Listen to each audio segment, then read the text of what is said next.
Okay, we're going to talk a little bit here about how philosophy can help your theology. And this is something that was adapted from our Ratio Christi Campus Apologetics Alliance meetings at The Ohio State University. And this is going to be short, but I think it'll help you. And I hope you can see the benefit of trying to integrate philosophy into your theology and philosophy with your apologetics or your philosophy and worldview.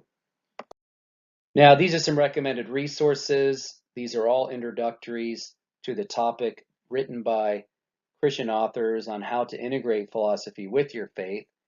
And so I hope that you can get some of these. They are all good. I don't want to pick one over the other, but they're all on Amazon. You can look them up and pick some. The ones on the far right, the three on the far right, are the most current ones have been written. And then if you want to go to some more advanced reading, you can look at these two books here. They are a little heavier and a little harder to understand than the other ones I just mentioned, but if you find yourself moving ahead quickly, I would recommend these two books right here. Now, C.S. Lewis once said, good philosophy must exist if for no other reason because bad philosophy needs to be answered. And this is true because everybody does philosophy, as we'll talk about here. Now, when we're talking about philosophy, which is a love of wisdom, remember there are different branches of philosophy. Some people say, well, I hate philosophy or philosophy is useless. But remember, you need to clarify what you mean by philosophy because there are certain branches of philosophy. There is what's called metaphysics or ontology, which is the study of existence or reality. There's epistemology, which is the study of knowledge, the nature of knowledge and belief. Or ethics, what should we do? Or aesthetics, which is the study of things such as beauty and art. Or political philosophy or philosophy of religion, or philosophy of mind, or philosophy of science. So those are just some of the branches of philosophy. So make sure that you understand when you think about philosophy, remember there are different branches of philosophy. And like I said, I think everybody does philosophy on some level. Metaphysics or ontology is a study of reality. So, for example, if you say God exists in reality, you're making a metaphysical claim. If you say the material world is not all there is, that is a metaphysical or ontological claim. Then, if someone asks you, well, how do you know God is based in reality? How do you know God exists in reality? You could say, well, I know this through epistemology, which is I have knowledge of God by looking at the natural world or historical revelation or history. That means that through natural and revealed theology, we believe God gives us knowledge that he exists in reality. And as I said, you have ethics, which are the rules or standards governing the conduct by which we make decisions. Traditionally, of course, God is the foundation of your moral values and moral obligations. You have aesthetics, which is the study of things such as beauty and art. And then you have philosophy of mind, which is the study of things such as whether we have an immaterial part of us, whether we have consciousness, what is consciousness, do we have a soul? Those kinds of things come up in philosophy of mind. Of course, there's a relationship between philosophy and worldview, because worldview is the way you view reality. And these four worldview questions come up quite a bit. Number one, who am I? Identity or morality. What is the foundation of your moral values and moral duties or origins? Where do we come from? Destiny, where we are going. Philosophy will certainly play a role in how you answer these questions. Now, it comes to epistemology, as I said, that is the branch of philosophy concerned with the nature of knowledge, how we go about knowing things, how do we know what is true and what is truth. Now, someone may say, well, once again, what is the relationship between ontology and epistemology and God's existence? Well, remember, ontology is about what is true, and epistemology is about the methods of figuring out those truths or how you know the claim you based in reality is true. For example, if I say the God of the Bible exists in reality, that is an ontological or metaphysical claim.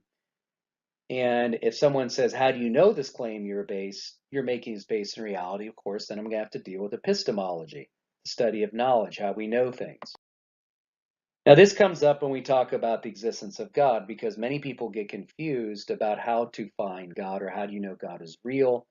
And this leads into discussions like issues of proof and evidence, and people say there's no proof for God, no evidence for God.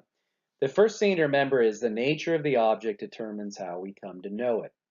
For example, if you look at the composition of these things here, such as this table set, this cabinet, this car, this house, you notice that they all have the same thing in that they're all physical things. They're material things. They were put together by someone else.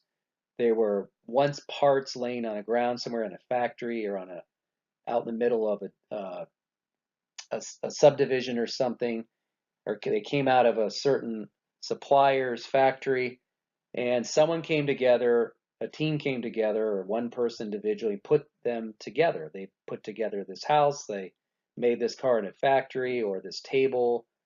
And the point is that all these things have shape and composition. You can verify them with your five senses. And the question is, why doesn't God fit into this category? People think he's supposed to fit into one of these categories, like these pictures you they're looking at here. And that's why they're still asking questions like what caused God, or who designed the designer, where God come from, because they assume God is like a physical thing. He's like a car or a table, and you can just verify him directly with your five senses or touch him. And unfortunately, that is not what God is. Like I said, the nature of the object determines how you will know it. So we'd have to ask, what is the nature of God? How would we know what God's nature is? That means that God would either have to show us what his nature is through either some medium that he picks, or we can try to guess ourselves. Now, of course, if we decide the God the Bible exists, then we need to ask what are the mediums we're going to use to try to figure out whether this claim is based in reality. And of course, traditionally, we have had different ways of approaching the existence of God and arriving to knowledge of God.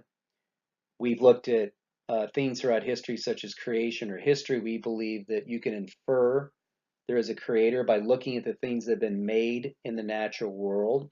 That means that even though you can't see God directly, which is a good thing because biblically you die if you could, you can still look at features of reality and ask whether nature by itself can account for that thing, that feature of reality.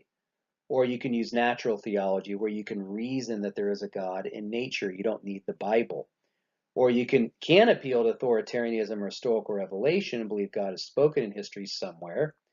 Or you can use somewhat of the scientific method, depending on how you define science. We can look at cause and effect relationships and ask what is the best explanation for that feature of the natural world. And that's, of course, where we use abduction or inference, the best explanation. But for some people, they skip all these things and try a certain faith or belief and say it works for them and makes a difference. It makes a practical difference in their life. That's called pragmatism. And they assume that this gives them knowledge about God, or they think that that's all they need. Or they may fall back on experientialism or subjectivism, believe that they've had a direct experience with God.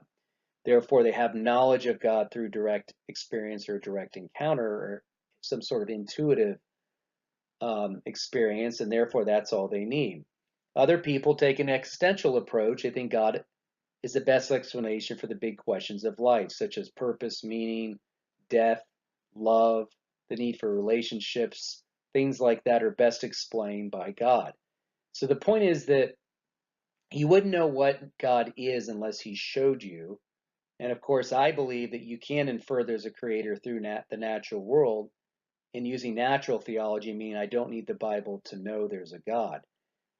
So let's remember, what is the nature of the object we are trying to investigate? And God is not a physical object like a car or a chair. And as long as people keep assuming he's supposed to fit in that category, they're going to keep making the same mistakes. Same thing with atheism. If a naturalist or materialist comes along and says the natural material world is all there is, they're making a metaphysical claim. And then if they say they're making this claim because science has shown this to be true, that's an epistemological claim. And the real problem with this is a circular argument because science already presupposes that it's only supposed to look for natural physical causes. It presupposes this before even doing an experiment.